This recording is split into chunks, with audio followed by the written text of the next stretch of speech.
Hello, everyone out there in podcast world. Hope you're having a wonderful day. You're listening to or watching Service Business Mastery Podcast.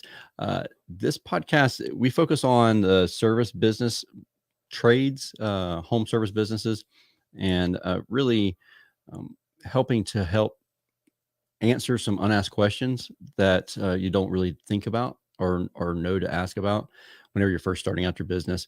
And normally it's Josh and I. By the way, my name's Tersh, and Josh is co-host, but Josh is not with us today.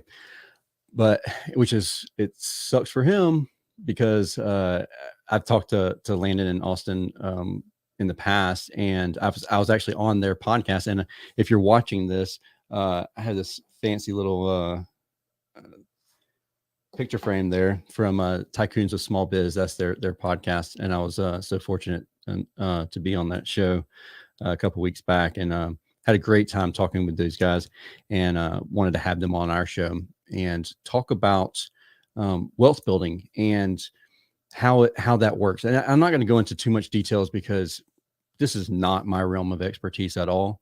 I know just enough information to sound ignorant in a conversation, and that's where I'll leave it. And I can ask questions. So I'm super excited to talk to these guys. And if you have any questions, if you're watching this live, don't hesitate to reach out and ask those questions in the chat. And I will definitely ask your question because I'm going to be full of questions myself. So with that being said, let's get this show started.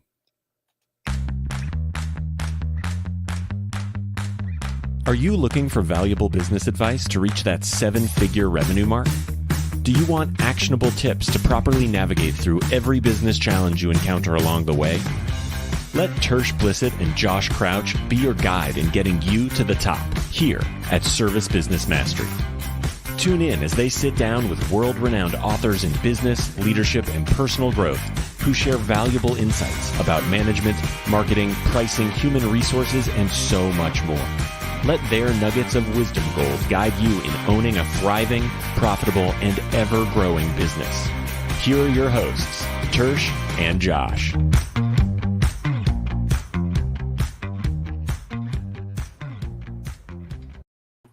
Hey guys, welcome to the show. Hey Tersh, I feel like my hat should be on backwards, but I know yours isn't. Yeah, so there. I didn't grab a ball cap this morning. I do have one behind me. I should go put it on, but and I just had this. I'm gonna call it a gentleman's cap. It's just been sitting there on my desk, and I just grabbed it because otherwise I'm gonna blind everybody with my bald head. So reflecting off the light. Yeah, I understand that. So yeah, but I felt like this being the week of 9/11, even though I'm clearly a Red Sox fan, I'd wear a hat that says FDNY on it. There you go. There you go.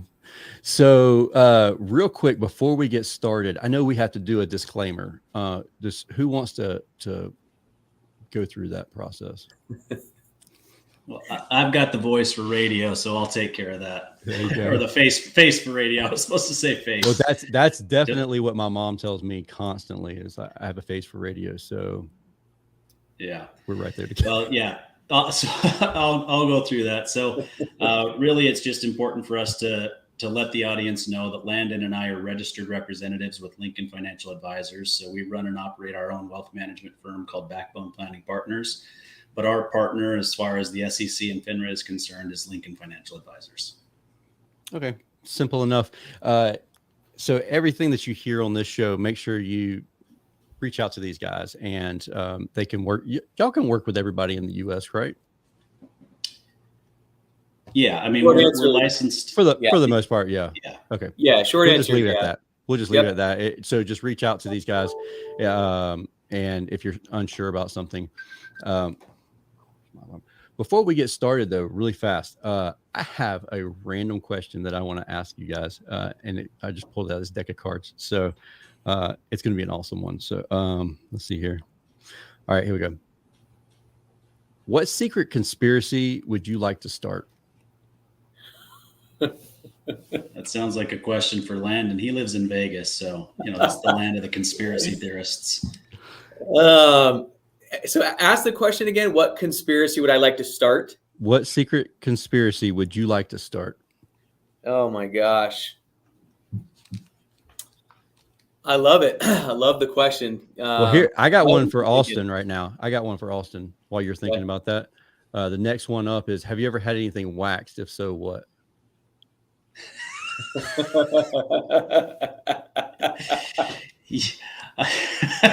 Do you wish you would have taken the first question? Yeah, I wish I would have taken the first question. If you can name it, I've had it waxed, unfortunately.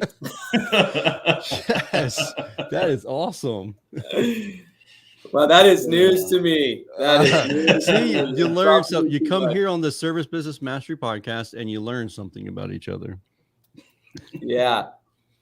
So the only thing that jumps out at me would just have to be something around small business owners and their assumptions around, selling their business. Okay, so let's go into that. Like, let's dive into that a little bit because that's what we're going to talk about on the episode as well.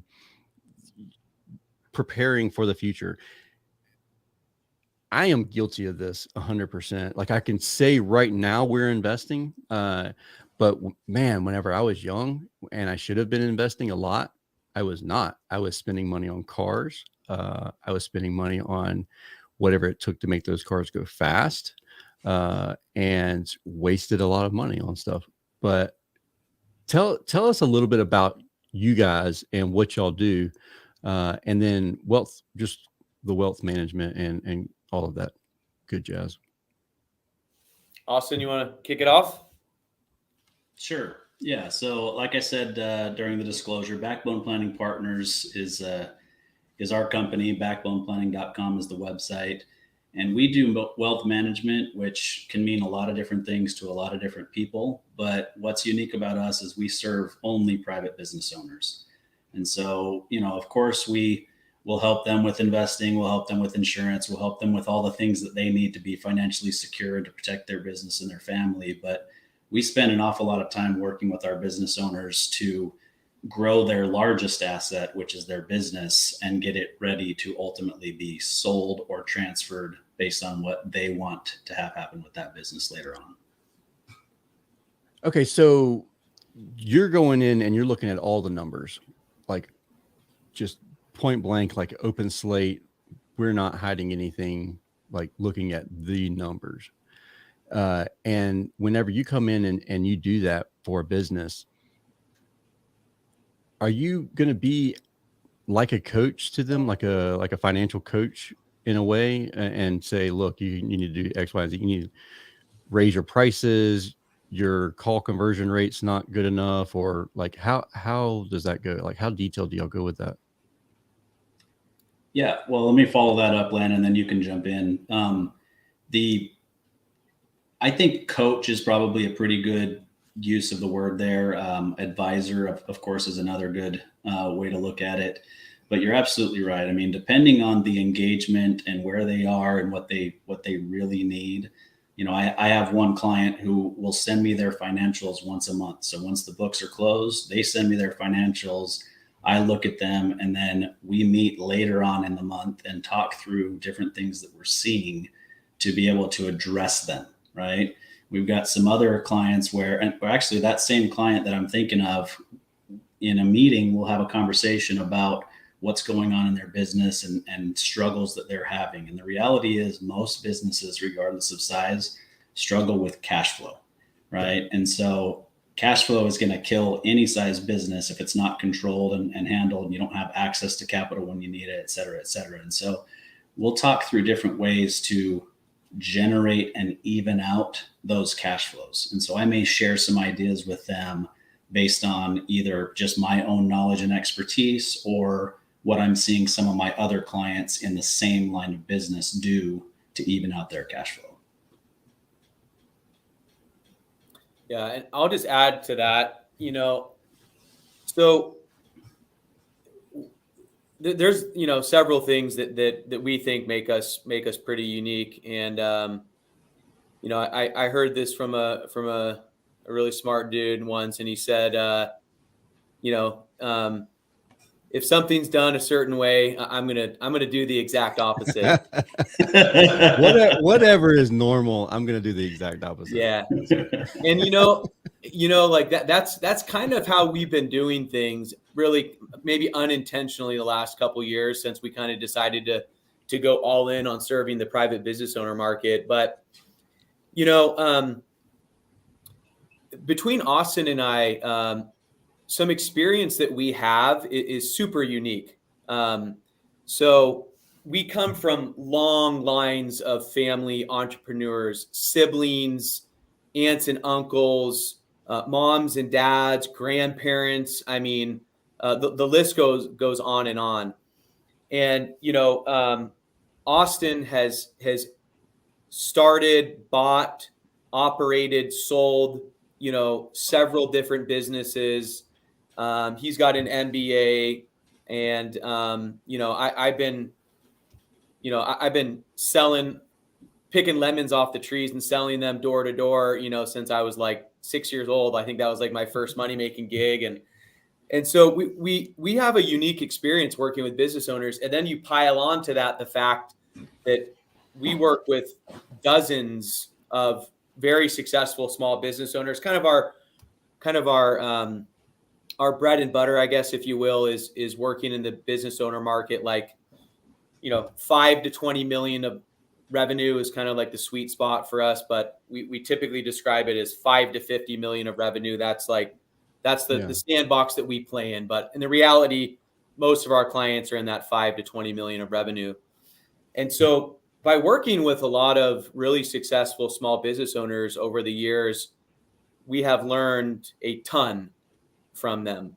And so we can take that experience over to serving our clients. And although we are not CPAs, we are not attorneys, we're not literally that's my next question for you. So So we do not draft, documents. We do not give specific tax advice. We leave that to the pros. We partner with the pros. But Austin and I know a pretty decent amount in all of those areas, in financial planning, investments, insurance, tax, legal, business valuation, et cetera, et cetera. So we know enough in those areas to just ask really dang good questions.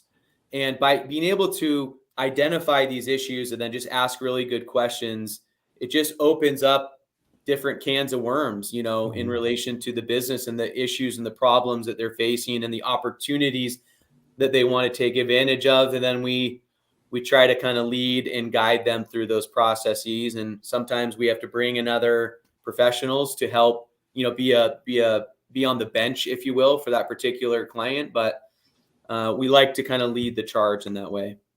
So the clientele that you typically work with, it's the small business owners. Now, is it trade specific? Because I know that you've been on Josh's podcast.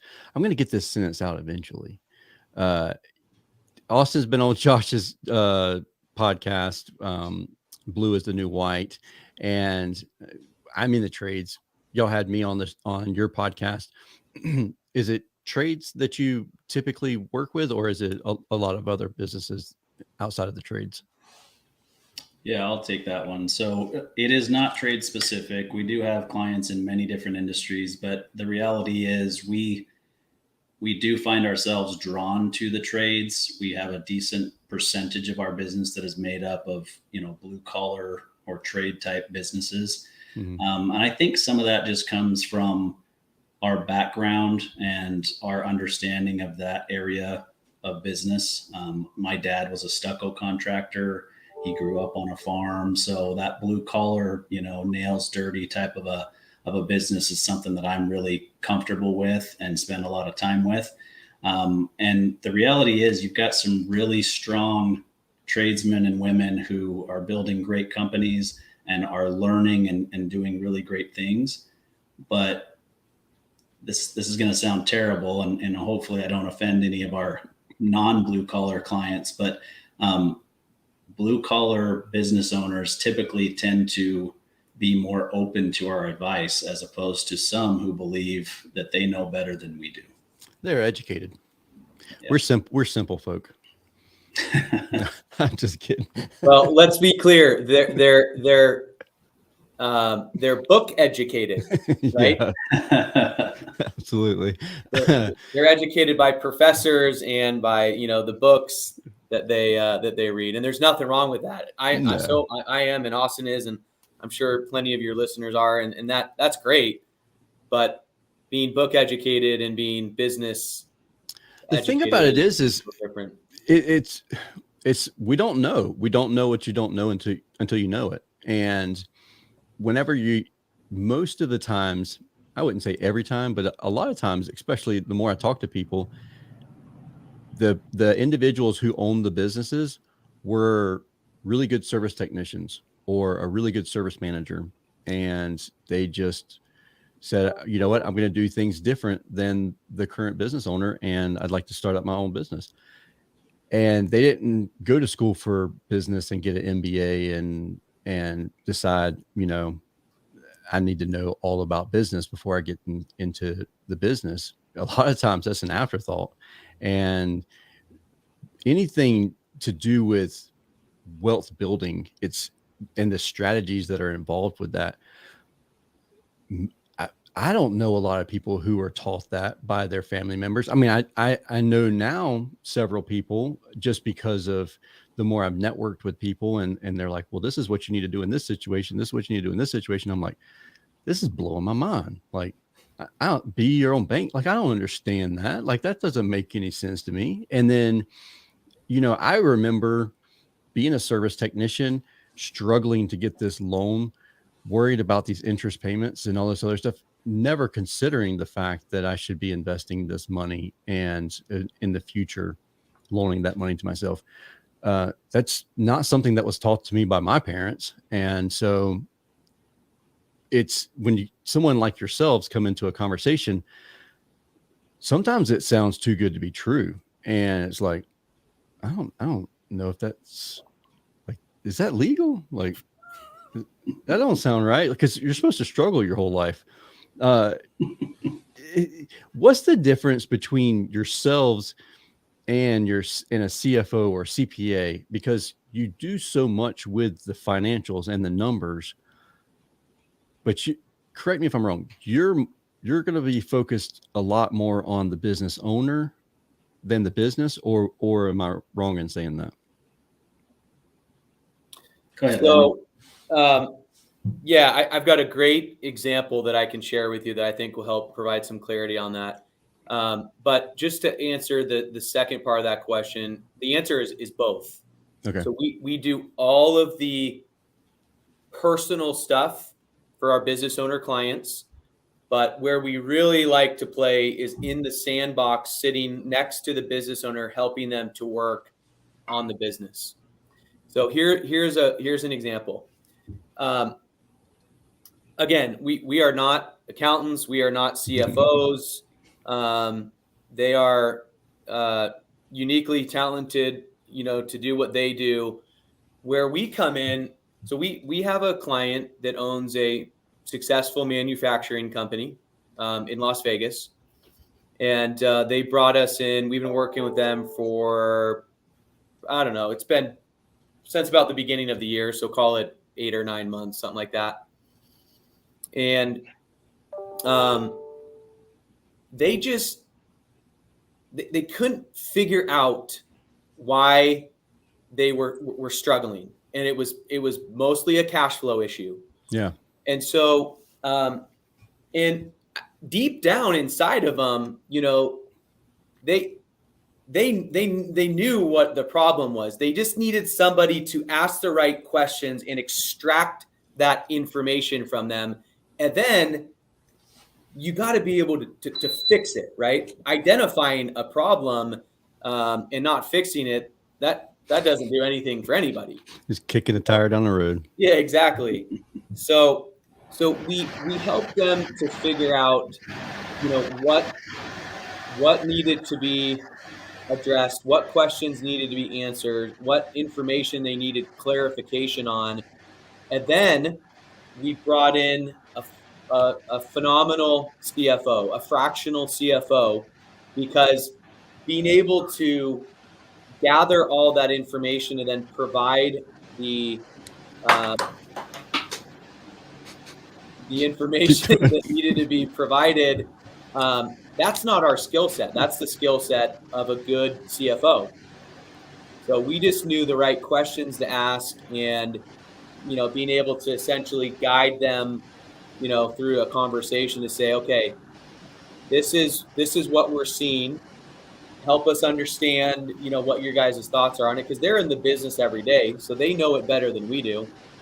We just help to lead them down that path, identify some issues, and then help them to figure out, what needs to be done precisely to get it fixed moving forward. Okay, so really fast, explain what a fractional CFO is. Yeah, a fractional CFO. Go ahead, Landon. Yep, a fractional CFO is essentially it's a as needed CFO for usually a smaller company that typically cannot afford or doesn't need a full-time CFO. So fractional CFOs will work 3, 5, 10 hours per week or even per month for a small company, and just give them some really solid advice at a very reasonable cost. Because if you want to hire a really high quality full-time CFO, you're looking at somewhere between $150,000 and probably $300,000 a year, which is a lot. Yeah, right. So a fractional CFO will come in and work for a fraction of the time and a fraction of the cost. Hence the name, fractional CFO. Okay, it's a really great way actually to get a very highly qualified person who would normally require to get paid a whole heck of a lot more to do your book. So you're really hiring somebody, maybe you only need them 5 or 10 hours a week, but you're hiring somebody that is typically going to be working for a company that does 50, 75, or $100 million a year in revenue, and they're going to command a large salary. Now, CFO versus controller, I know this is off topic, not necessarily what we're talking about at all, but in your mind, do you think that there could be a fractional controller? Because there are some people who use a CFO as a controller as well. Oh yeah, definitely. Yeah, 100%. And they exist out there too. And I want to just add one thing, I think, which is just important for business owners to really understand, is for a lot of smaller businesses, companies typically doing, I don't know, we'll just say less than $10 million in revenue for the sake of conversation. There's a lot of looking into the future, right? Planning this sales or marketing gig, or rolling out a new product line, or I'm going to buy this great piece of machinery down the road when when it's a better time. And you've got all these plans moving into the future. But the one thing is that when it comes to the financials of the business owners typically are looking in the rear view mirror as opposed to looking through the windshield. And guilty. We're all guilty of it. We're all guilty of it, but a really good finance person, whether it's a controller or it's a CFO, part-time or fractional, they are going to do two things. They are going to make sure that the numbers that you're working with are actually accurate. And then they're going to forecast those numbers into the near future so that all the cash flow problems that we experience or have experienced as small business owners, I'm not going to say they're not going to go away, but you're planning in anticipation of them instead of in reaction to them. And once you get into that groove and you start looking at the numbers on a moving forward basis, it will absolutely change the trajectory of your business 100%. Now, what size would you say the business needs to be before they implement a fractional CFO? I mean, at some point, is it like, all right, we need to just stick with having a bookkeeper or a fractional bookkeeper at that? I mean, Austin and I might have really different opinions on this, so it'll be cool to see the answers. But my opinion would be somewhere in that $1 to $3 million of revenue, somewhere in that space. Because otherwise, what's going to happen is we see this every single day with companies that are in that $1 to $3 million space, or maybe even less than 5 million, is that they want to grow, but what happens is they just keep bumping their head up against the ceiling over and over and over because new issues come up, new fires get started, and they go from being, a little bit more proactive to being just reactive and putting fires out all day, and people walking in their offices unexpectedly, and their drivers are getting in car accidents, and so all this stuff is happening. Man, are you looking over my shoulder? I had a guy get into a wreck yesterday. Yeah. So I would say, if you want to be proactive in your business, like $1 to $3 million is a great place to kind of start. So I know that you don't do fractional CFO, but if you had to look for somebody, where would you say to start looking? Are we going to go to Craigslist, and is that where we're going to find our fractional CFO? Yeah. So we can't really give you a recommendation, right? Because everybody's situation is different. But what I would say is start by talking to somebody that you know and trust that's already doing a good job for you, right? So your bookkeeper may know somebody if that's who you're working with. Your CPA may know somebody. Your financial planner. Landon and I work with several, fractional CFO firms, whether we introduced them to our clients or our clients were already working with them, that do a really, really good job. Yeah.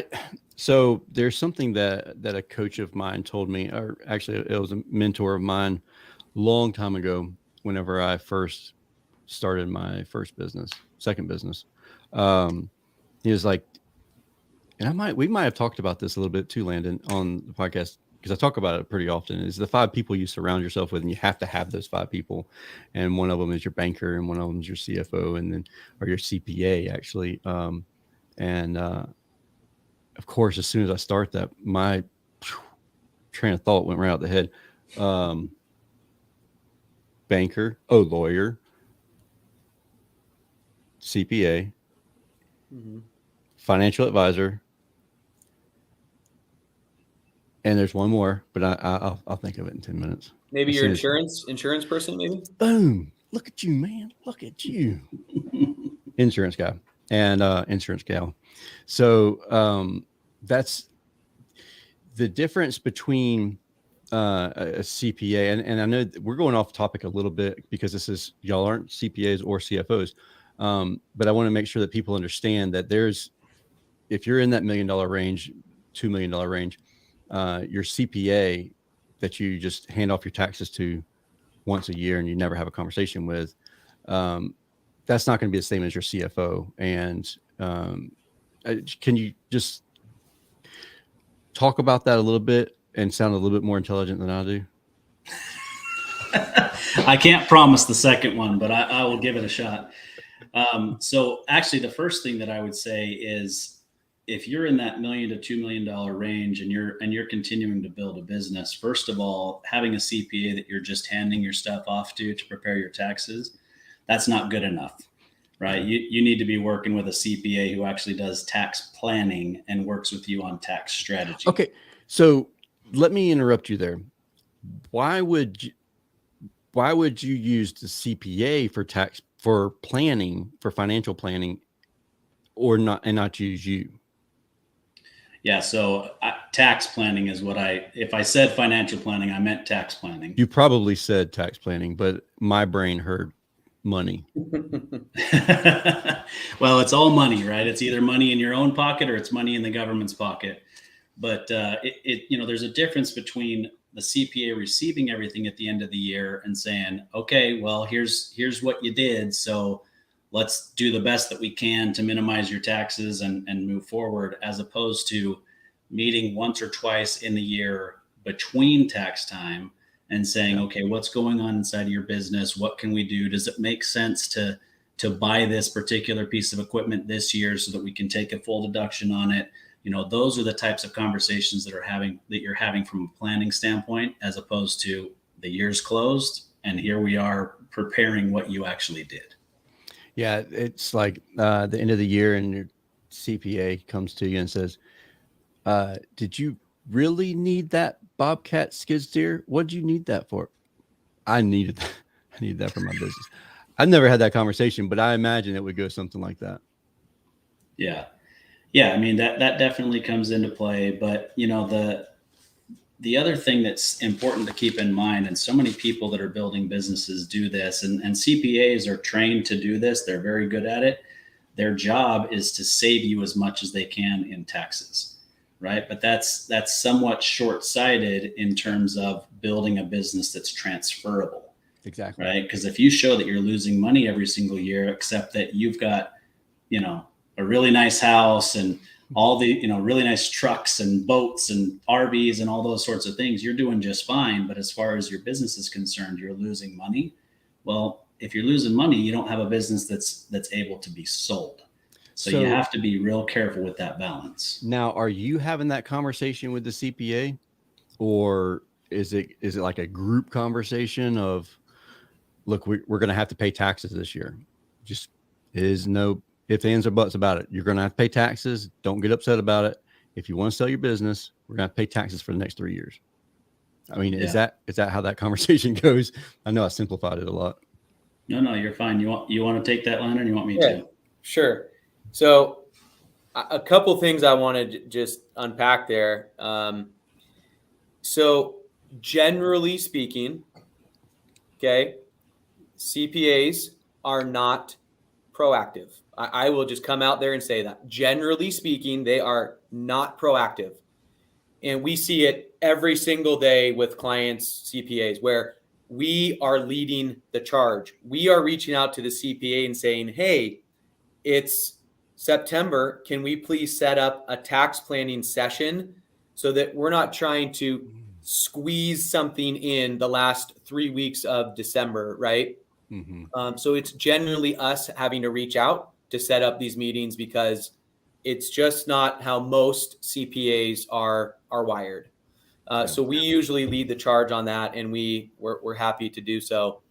But I think I'd feel silly if I didn't circle back and at least mention this. It's a bit of a plug for us, but I couldn't help it. You said you've got these 5 people that you got to surround yourself with: a banker, an accountant, an insurance guy, a financial advisor, and a CFO. I think it was lawyer, CPA, lawyer. That's right, lawyer. So taking that one step further, Tersh, this is why we get hired, because what you just described, there is never anybody that is coordinating and collaborating those group of advisors. So what happens is that everything gets done in a vacuum, because your attorney is looking through the legal lens. Your insurance person is looking through the insurance lens. Your accountant is looking through the tax lens, but nobody is looking over the entire picture. And that is what we do, and why we get hired by clients all the time, because nobody is looking at the entire full picture from A to Z. And that's the role that we typically play. I think the assumption is that would be my job, but like, I wouldn't necessarily know to make sure that the lawyer's reaching out to the CPA, and you definitely have a lot more experience. That I'm over here trying to put out fires because somebody wrecked a van yesterday, so it's a whole different ball game, really, when it comes to that. Now, I was actually yesterday, we had a networking event in Savannah, and I was talking with a business broker, and he was like, man, if I could just get people 3 years before they wanted to sell their business, like just come to me 3 years beforehand and let me tell you what you need to have. Because people come here to me and they've lost money on, or they've not paid taxes at all for the last 3 years. And then all of a sudden they can't sell their business, or they can't sell it for anything, much of anything, because they hadn't planned it out. And sometimes it was reactive, like a death in the family, and they had to, put the business up for sale. But then other times it was just not planning. It was reactive, just like you mentioned there. And what you said is what I've found. And I know a lot of listeners are the same way, that your CPA, they're very much at the end of the year reactive. And unless you poke and prod them, like my CPA, he'll answer me. If I email him, if I call him, he'll do a great job, but he will never initiate that conversation. Like, it's just not going to happen. And, but he's great at what he does. He's just doesn't take the initiative. And I think that's just CPAs in general. I could be way off, because I don't know a lot of CPAs, but from what I know, I agree with what you said. Confirmation bias. I don't know. Maybe not. Yeah, no, I would say generally speaking, Landon's absolutely correct. There are some that are proactive, right? But generally speaking, he is correct. It's funny you bring up that 3-year window. I actually recorded our podcast yesterday, and I spoke to a business owner that had sold a business in 2013 and has now built a different business, and we got into talking about exit planning or succession planning, right? And essentially, you're just getting ready to exit or transfer your business, and so many business owners believe that that's an event, and it's not an event, it's a process.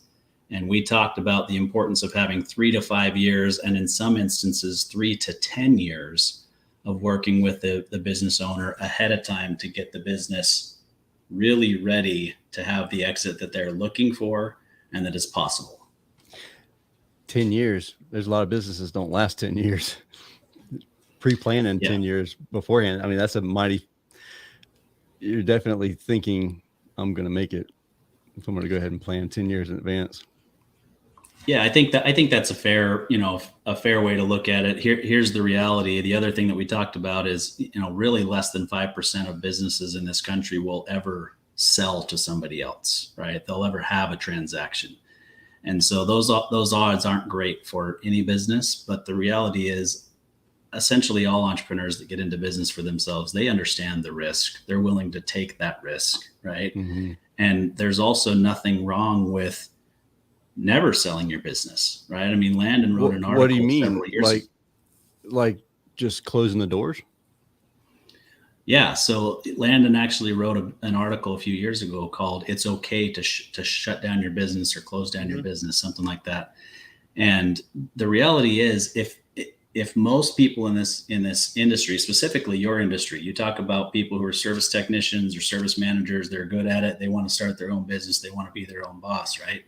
They're not setting out to build a large enterprise. They're setting out to provide themselves a job and to make a little bit better money than they were making before, right?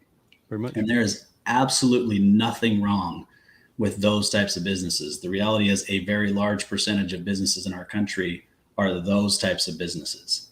And so if you're just building that type of business and you're not planning to sell, or it's never going to be built large enough to sell, it's fine. You just have to plan financially for something else, right? If you're building a larger business, we even tell the larger business owners that you have to plan for something besides just your business, right? Because you got to start to save money. You got to start to live on less than what you're making, regardless of whether you're going to sell your business later on or not.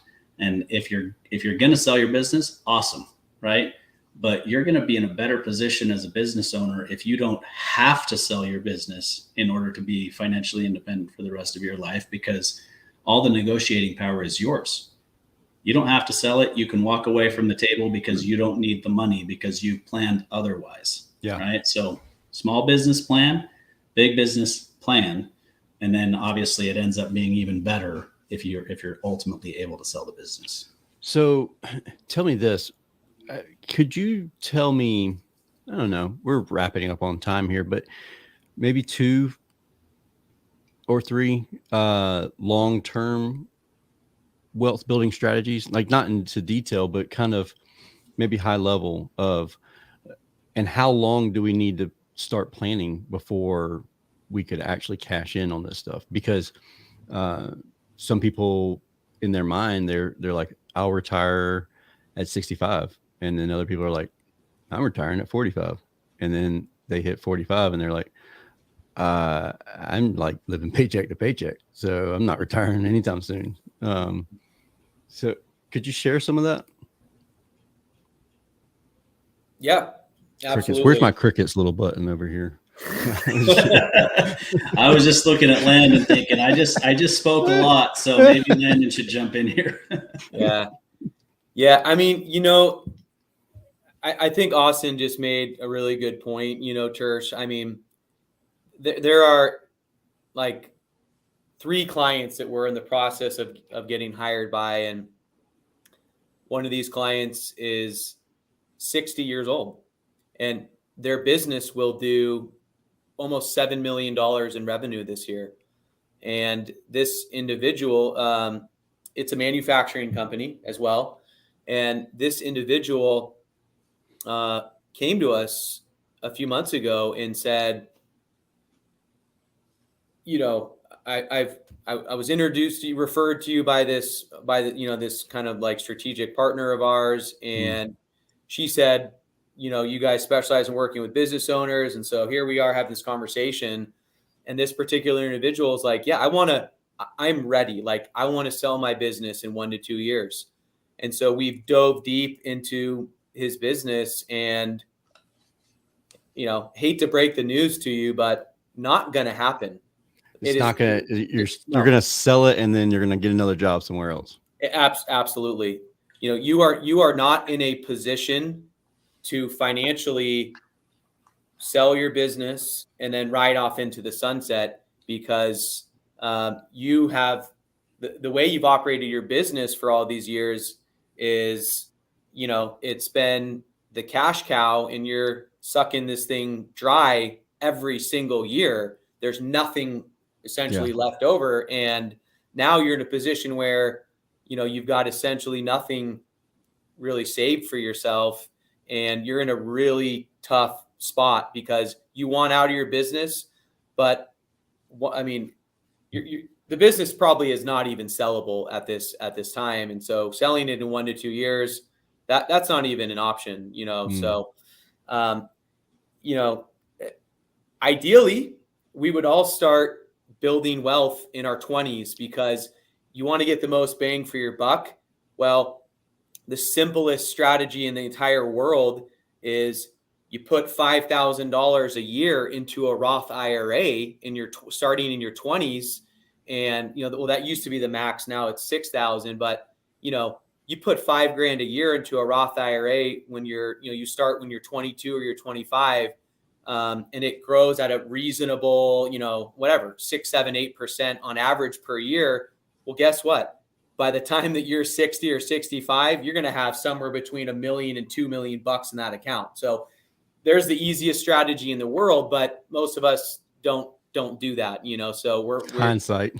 Right. Absolutely. Right. Absolutely. So, there's no silver bullet here, but, we always talk to our clients like, look, we're not going to come to you with these like super sexy, out of the box, shiny objects, type of investments. Like, let's start with the foundational stuff that we know works. And sometimes that is as simple as having and fully funding an IRA. Yeah, it's only $5 or $6 a year, but guess what? That makes a difference when you've been funding that for 5 or 10 or 20 or 30 years.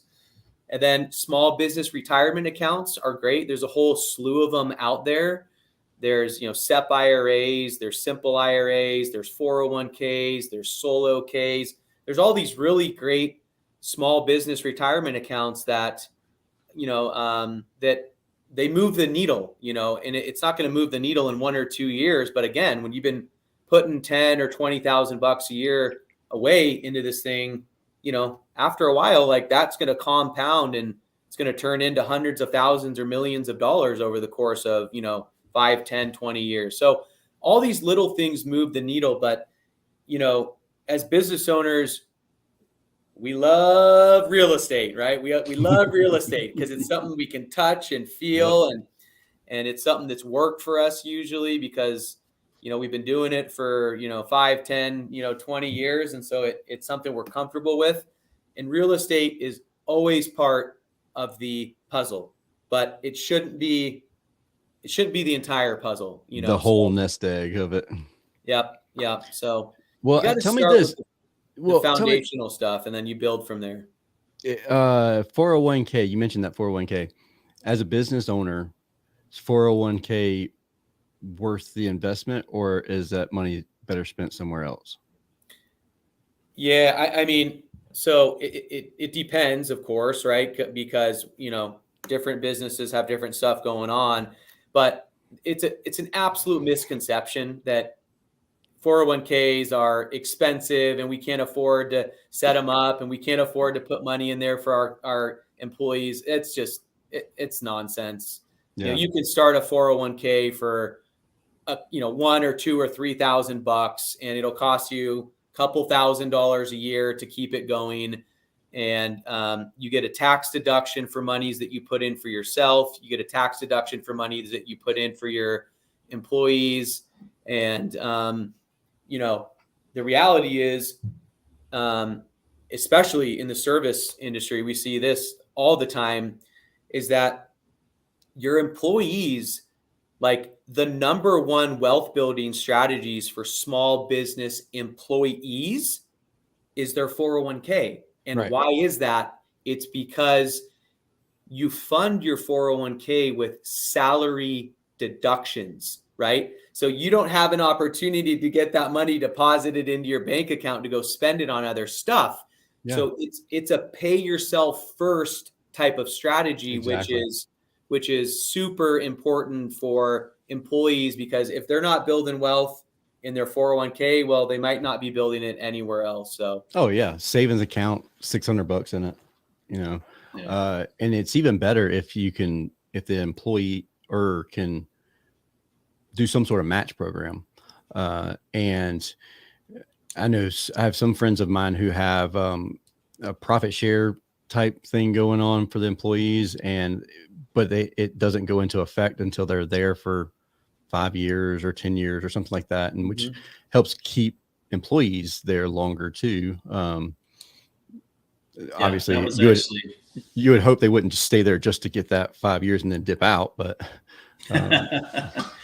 yeah, but that was actually, a point that I was going to make. The reality is business owners tend to look at the cost, right? And can I afford to do the match and, those sorts of things. But the point that you just made right there is it should be reason enough for a business owner. The retention and the cost of turning over your employees is way more than the massive cost to put a 401k in. Yeah, 100%. 100%.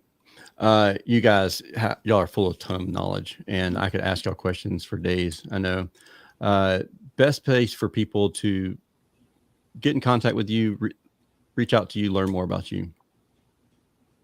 Yeah, I mean, backboneplanning.com. I mean, that's the easy place to find us.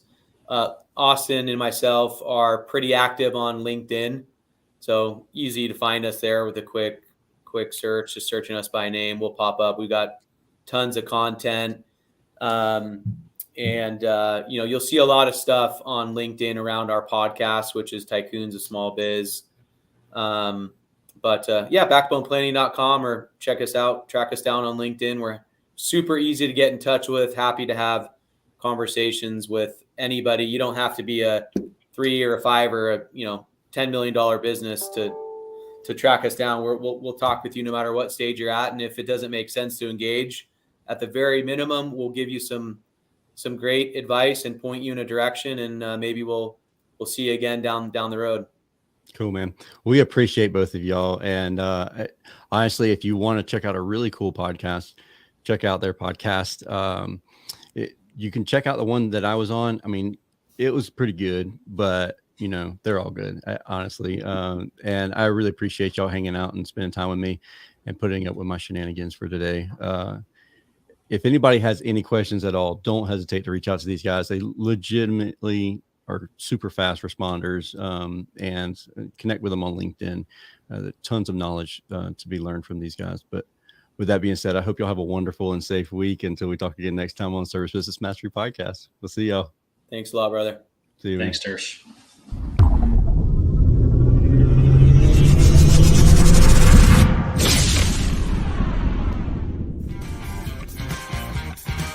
Thank you for listening to this episode of Service Business Mastery. Now that you are equipped with essential business advice from this impactful conversation, you are one step closer to becoming the successful owner of your dreams. If this episode has been helpful to your business journey, don't forget to subscribe to the show, leave a rating, and share it with other owners as well. Visit servicebusinessmastery.com to learn more.